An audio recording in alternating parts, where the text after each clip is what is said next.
G'day, folks. My name's Peter Schravemade. This is another, actually, it's a side issue of Before the Weekend, which is our podcast that we like to release, obviously, before the weekend, before everything kicks in and all the crazy starts on the weekend. Today, I'm joined by the effervescent Mr. Toby Balazs, all the way from the Real Estate Institute of Victoria. He's, in fact, the CEO down there in the hot seat. Toby, welcome to Before the Weekend, and thank you for giving me some of your time this morning. Oh, no problem at all. Thanks very much for having me, Peter. Looking forward to it. Yeah. Now, look, I've caught up with you in a few capacities since you started the role in November 2025, I think is when you kicked off. Correct. Are you sitting there at this stage going, what the hell did I sign up for? Or are you just chipping away slowly at this? Because from my perspective, it seems like as soon as you stepped into the role, your state government has gone, you know what, we're going to make this job harder for him. How are you feeling? Where are you at? Well, hopefully that's correlation, not causation, Peter. Hopefully, I haven't made things worse for the Victorian property sector.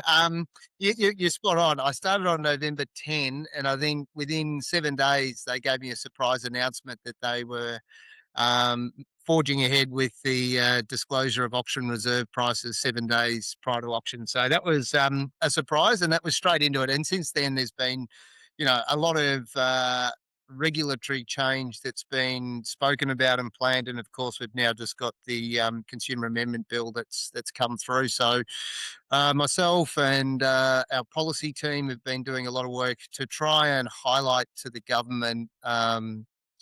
There's a couple of things: how unworkable some of the proposed solutions are, but really how unfair some of them are as well. So depending on time and depending on where we go, Pete, happy to sort of talk you through our perspective on those. But yeah, it's certainly been a big 7 months. Um, Plenty to do. I'm thoroughly enjoying the job. Absolutely love it. But yeah, there's lots of stuff that we're trying to do to make it a more equitable and fairer property market. And we're sort of up against it at the moment with regard to some of the legislation that's coming down the pipe, and we're just trying to put some balance into it, as we see. Yeah, look, I'm finding it quite unbelievable. I've seen this happen in other states. It did happen here under the previous Labor government before the LNP got in recently. It was almost every week, and the way that they were bringing it in was quite almost unconscionable. These things were being rushed through Parliament at the last hour. The REIQ weren't getting a good look at it. So it feels a little bit like deja vu. But I've got to say, some of the ones that are coming across your desk almost seem mad from a guy who looks at the national perspective. Like I travel quite a bit, so I see quite a lot of what's going on in the other states. There are just some that I cannot fathom. There's one recently where I believe tenants are able to break lease, or there's something along those lines. Is that not correct? Yeah, look, in terms of the RTA change, so Residential Tenancy Act here in Victoria, we've had over 150 changes in the last 5 years, and I mean that's just sheer change fatigue, right? So for the poor property managers trying to Who are already under the pump already? 100%, like Yeah, what a already under the pump. tough job under the pump. The meat and the sandwich, really. Mm. Between the tenant and the landlord. The reality, sorry, Pete, is that the vast majority of landlords and tenants are good and work in Yep. a positive or symbiotic sort of relationship where they know, they work well together. There's always those at the fringes and the outer ends, bad tenant, bad landlord, that does occur. But Mm. what we're seeing is, and now down in Victoria, we've got a minister for renters, so a dedicated minister just for renters. And whilst we 100% support tenant rights and making sure that there's measures in place, that the housing that landlords are providing or residential rental providers are providing to the market are safe, secure, up to standard. But unfortunately, what we're seeing is again an imbalance in terms of the rights that renters have, without really understanding the knock-on effects of what that means with regard Mm. to supply, and landlords wanting to continue to hold those properties to put into the rental pool to ensure that vacancy rates are sort of at a level that is sustainable, and Yeah. pricing is better. I'd be happy to share with you after this, Peter. I know we're in a podcast environment, so yeah, I can't sort of I can't show you the exact specifics, but I'll send it through to you around some of the analysis that we've done with regard to the changes that have been made. As I said, over 150 changes made to the Residential Tenancies Act, and we've actually taken a full decade-long view of the rental market here in Victoria. We've weighted it for obviously inflationary changes and cost of living, etc. And unfortunately, we're now in a position where we're in a poorer situation than what we were 10 years Mm. ago, even with all these changes. The vacancy rate is lower, the cost to rent is higher, and the choice is lower as well. So whilst all this stuff has come down the pipe, and there's a lot of stuff around renters being able to break leases, etc., as you say, it doesn't mean we're in a position where we've got a better rental market, and that's really the challenge, that we need to ensure that landlords are, well, we'd like to see incentivized. I know this is a long answer, mate, so I'm getting there, but certainly not disincentivized to be able to hold properties in Victoria and provide to the rental pool. And that's exactly what we're seeing at the moment. But the way I feel is that your state government is look, you probably can't agree with this because you have to almost like you're lobbying these guys. But from my perspective, it seems as though they're trying to win votes from the tenants by driving a wedge between the landlord and the tenant. They're saying we're on your side. I've never seen a state government legislate that a contract that you sign. So this is a contract between a landlord and a tenant. We're just going to regulate that they can all be broken. To me that seems mad. It's beyond, it's not even common sense. I'm assuming they didn't ask you about it beforehand. Like this is, it was almost bordering on where we're in a society where the government are just making up the rules as they go along. And we've seen that. Like we've seen that it's just strange that it's a concentrated attack in the real estate area because I haven't even gotten to things like your auction reserve prices yet, which is another sign of madness. But from your perspective, I mean, you're saying to me they haven't improved the plight of the tenant. Right. It definitely hasn't improved the plight of the investor. Right. Why are these laws coming in? Like, why do you think? Look, unfortunately, it is a very one-sided view of how a housing market works, and it's all on the demand side. So we've got renters who should have their rights protected. Absolutely no problem with that. We support a fair and balanced market. When you've got all the changes coming down on the demand side and the inability for property investors and landlords to ensure that their investment is in a balanced market, that's the challenge.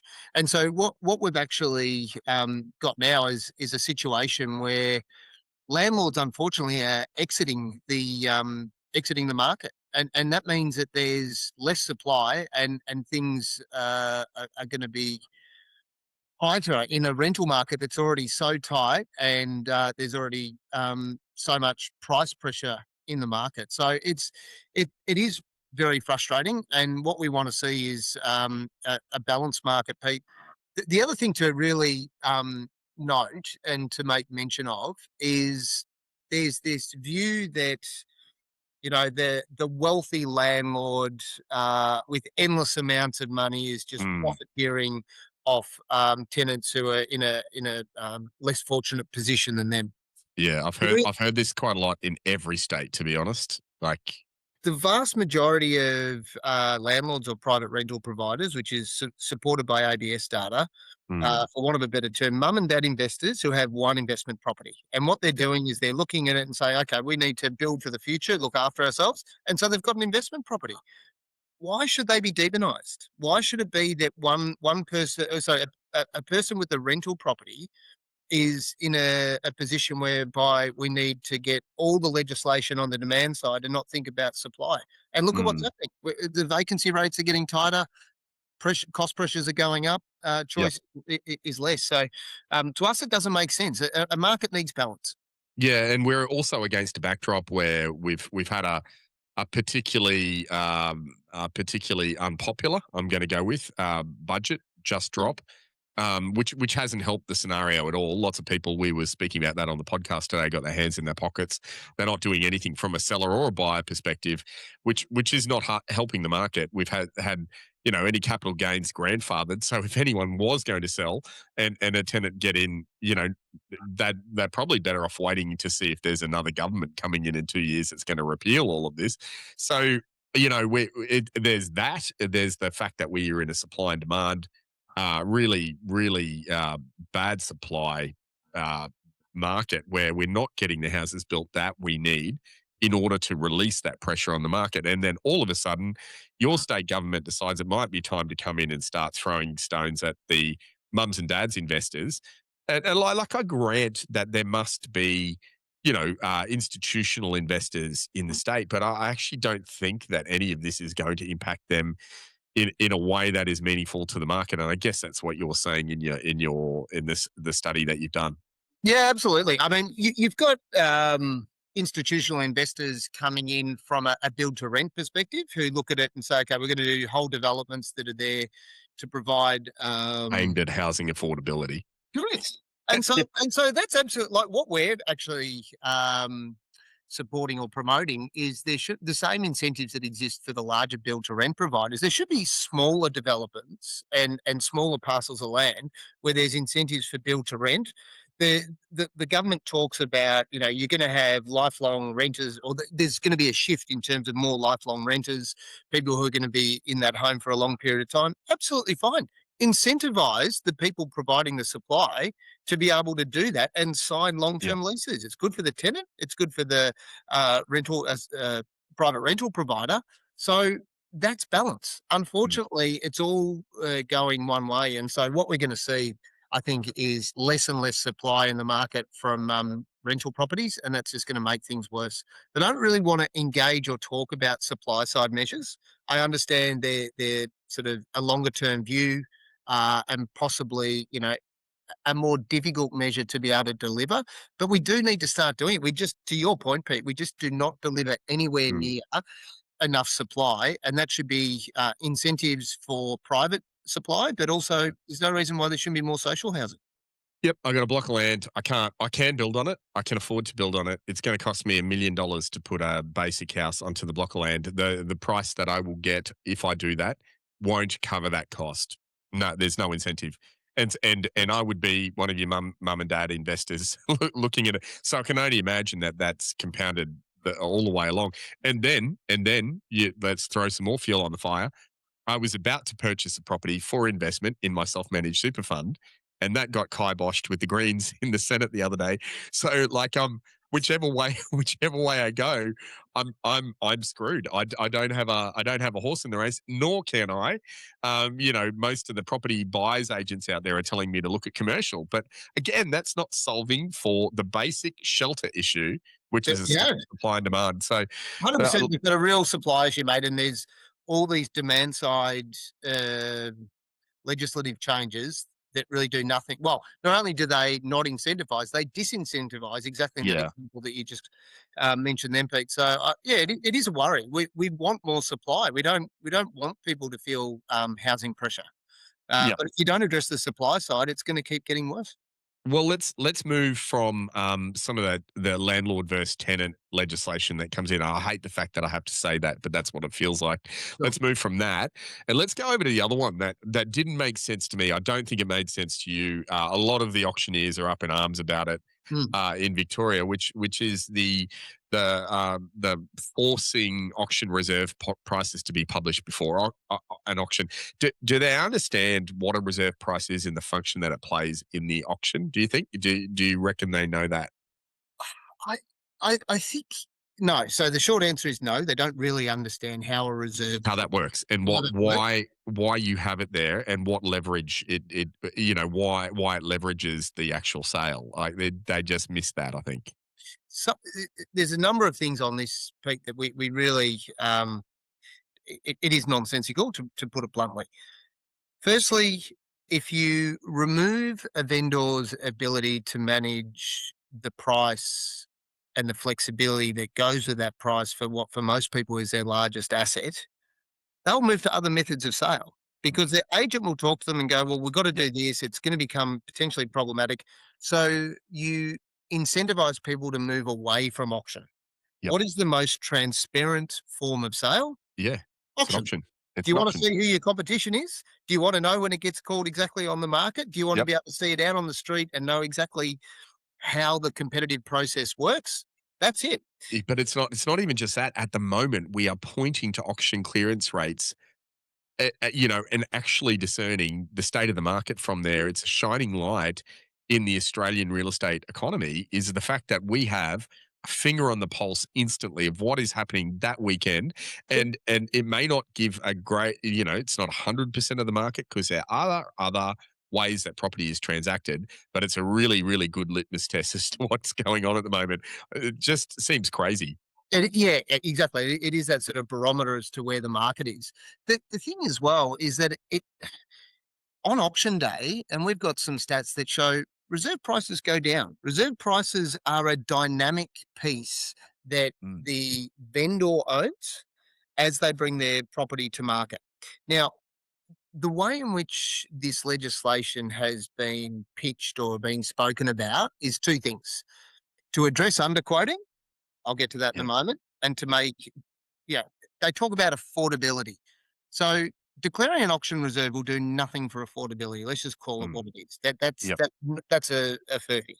In terms of the underquoting, and we know that underquoting has been an issue, the Real Estate Institute of Victoria last year convened a very impressive group of people who were in our strategic working group, which had CEOs of large groups, it had regional representation, it had buyers agents. We invited the government to be a part of that. That was a genuine piece of work to say we know we need to address this and work together. And put together some solutions that are going to be workable.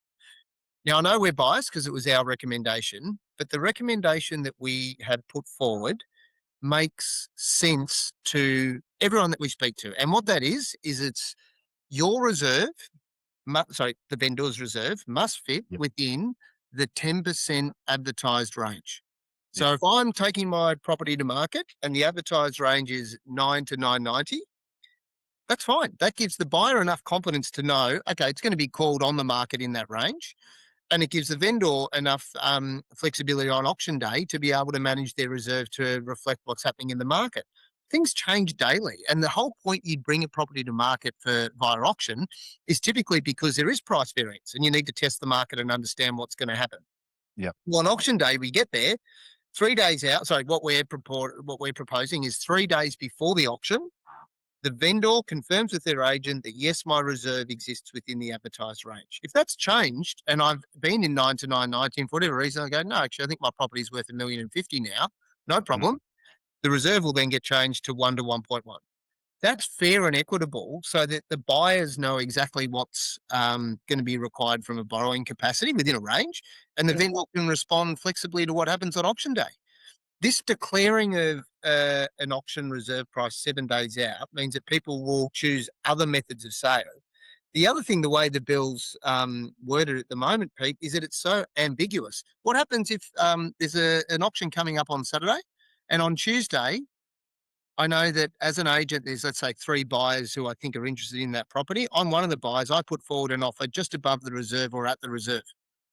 As the agent, I need to do the right thing by my vendor Yep. and the prospective buyers, go back out to those other 2 buyers and say, hey, we've got an offer at this level. Would you like to put in another offer? What happens Uh, there? Does I, that then mean the 7 days resets? I, What happens if I call them into the office to say we're going to do a boardroom auction? Am I now in breach of the 7 day rule? By the it, way, it doesn't the doesn't doesn't feel like they thought about no, that. but by the way, if I am in breach of that rule, the fines now are up to almost $50,000 for the agent. What are they doing? That's what the Like, thing. So as the agent, I go, well, I've got to do the right thing by my vendor and maximize the price. That is my job. I've also yeah. got to give buyers the opportunity to respond if then offers come through. So you can either do that at auction, or I can ask them, would you like to put in an offer? We've got some offers before auction. If they choose not to, that's fine. But under this current rule, do I then need to, does the 7 days get reset? So now I'm saying, come into the office on the Wednesday. Do I now need to then advertise and change to say we're going to do a boardroom auction in 7 days' time the following Wednesday? There's just so many things about the proposed legislation that doesn't work and is going to encourage people to go down other methods that get pushed Mhm. behind closed doors that buyers don't like.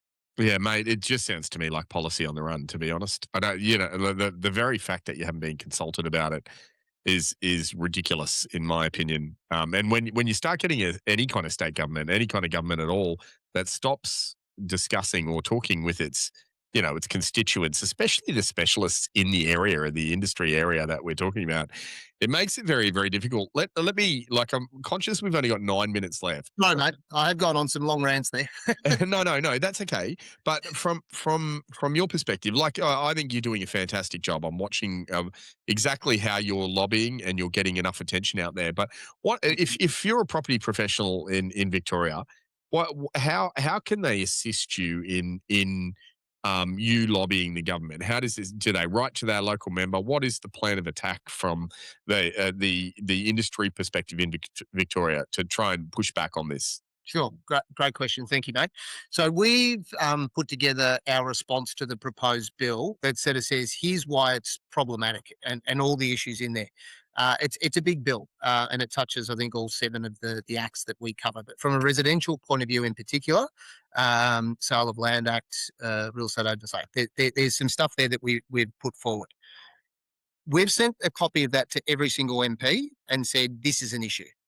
We've sent it out to our membership base with both our our proposed response to the bill, as well as like a templated letter that they can then write, not only to their MP but to the opposition as well. We want to make sure that every member of the REIV, every homeowner who's concerned about having their rights taken away, and every buyer who thinks, well, the benefit of buying at auction is I can see my competition is, to write to their local MP, email, write, whatever the case may be, to say this is not going to work for the Victorian property sector. It's going to make the Victorian property sector worse. So if they can actually get behind that, I encourage everyone to take that templated letter, adjust it or amend it as you see fit, and write to every single MP, every single opposition or sorry candidate in your area, and let them know that you're not happy with it. Yeah, and that probably extends to landlords as well, because I can't see No, them. 100% for landlords as well.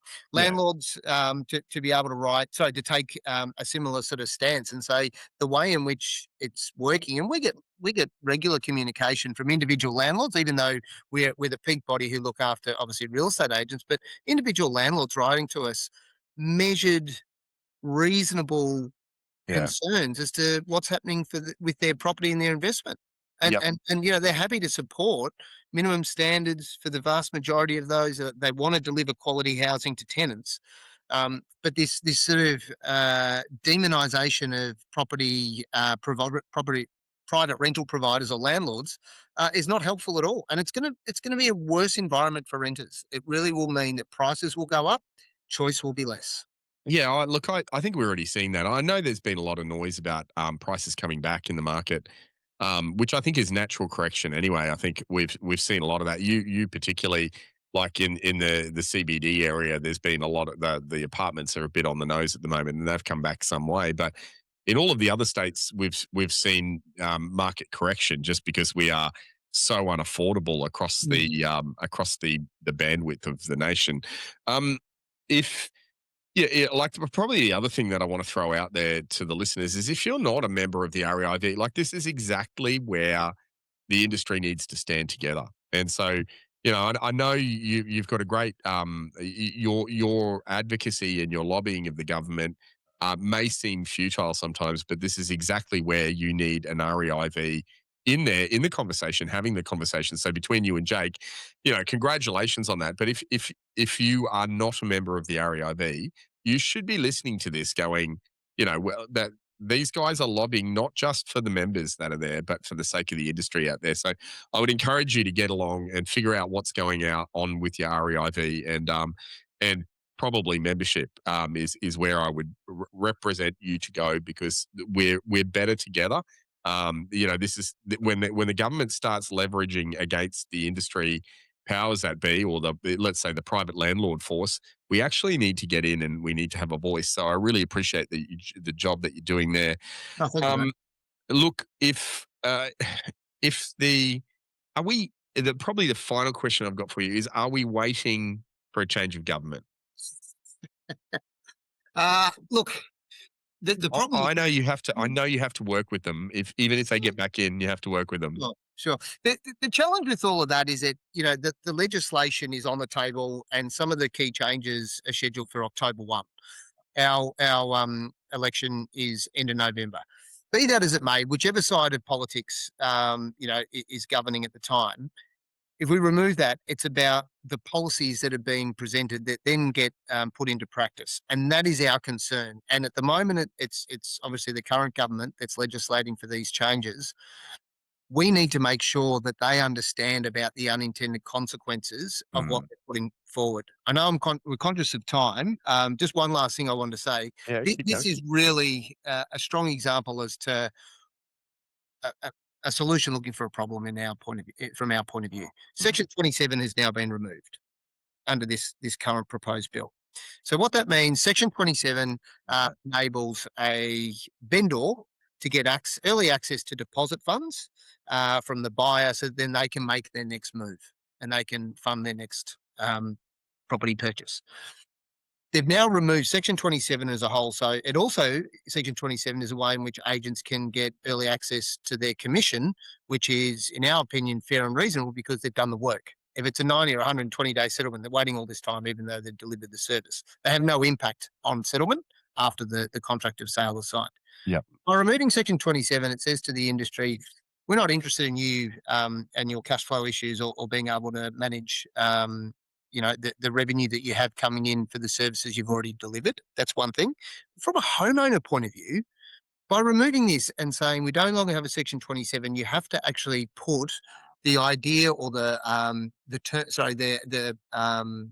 condition in the Section 32 to say I want early access to those funds when the property gets Mm. sold.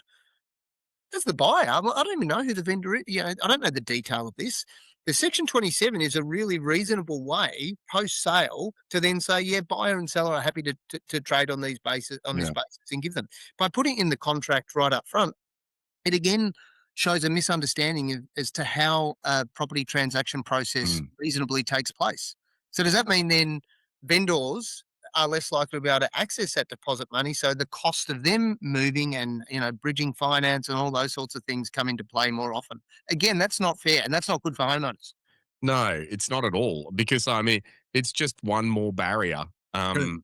For the people that are in that area. I don't know, and like, of course we've had AML come in. Well, Yep. we're Yep. days away from reporting. Yeah. Is there any other train smash that's happening down in Victoria that we need to discuss at this point, Toby? How long have we got? No, no, mate. I feel like I need to put you on a couch and ask you how your relationship with your mother was and your father, and um, it's like we're all going to be seeing Wind me something. down on the chaise long, you reckon? And close my eyes and start. Yeah. No, mate. Look, it's AML's. Look, AML is one of those things that we've done a lot of preparation with the industry.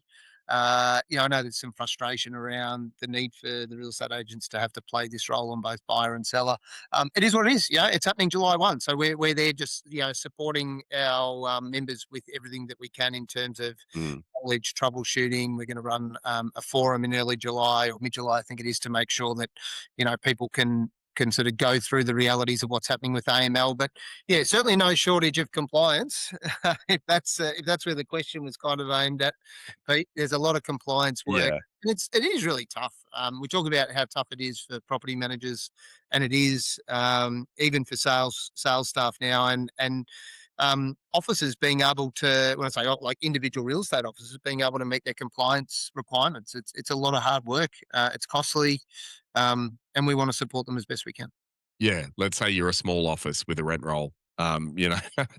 All of these changes. AML is probably the biggest legislative change I've seen since I've been in real estate, and then on top of that, we've got all of these other compliance requirements that are coming in. That you've got the challenges to the reserve around the auction.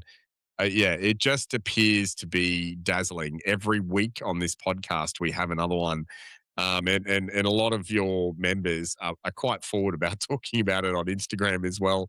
Yes. We don't forget last time I was down there, we are talking about the movement towards only a single prescribed form for tenants as well. So that's that's another change. I think we No, I could love probably it. we could probably talk about this for the next 2 hours, but we don't have time. Toby, great job that you were doing down there. I don't want it, but I'm so thankful that somebody like you is in that position. Um, Thank you, mate. Look, it's challenging, like all good jobs should be. But I really feel honoured to be able to do this job. Hopefully, I do it as well as our members want to see. I think at times they feel like as though the weight of legislation that's coming down the pipe is is a question as to what we're doing, and I sort yeah, of lean into that and say I understand that. What I can tell you is there's a lot of work that's being done to try and manage these legislative changes, but it does take two sides to negotiate, and sorry, it does take two sides to engage to then be yeah. able to drive a better outcome, and that's what we're trying to do. Yeah, at the end of the day, we need a voice in there, and you guys are doing a fantastic job of that. I can see that. I mean, I obviously get down there a lot more often than anyone else, but I think just across the board, even from the REIA down, we seem to have a really good network, a well informed network of CEOs that are actively acting on behalf of their members there. So on behalf of the Victorians, even though I'm a proud Queenslander, I thank you for the job that you're doing, and Thank um, you, mate. and keep up the great work. It's wonderful to have you on the podcast, and we might just check in another month and ensure that your mental health status is up there. If I you might be need shaking in a white straitjacket by then, Pete. yeah, if you need a break, mate, come to Queensland. We'll go I'll be easier coming on you. up. I'll be Uh, coming up in a few weeks' Oh, time. you're coming for the Lift conference. Fantastic. That'll be great. It'd be great to host you up here. But I thank you so much for your time today. It was really important that we get you on board to have a chat, and good luck in holding the line. Let's go with that. Thank you, mate. No, Pete, thanks very much for the opportunity to come on and have a chat. Love working with you and the Reach team and all the work that you do across prop tech in Australia. I think, and all the events that you run and the podcasts you're doing, I actually, would say that you're a great commentator on the industry. You understand it really well, and I think you call it as you see it, and that's very refreshing. We all love it. So thank you. Appreciate it, Toby. All right. We'll call it quits and have a great weekend. Good on you, mate. You too. Take care. Before the weekend, before the weekend, before the weekend, breathe it out. Be the calm, be the light, tell the truth, do it right, hold your word, keep it clear, let them know.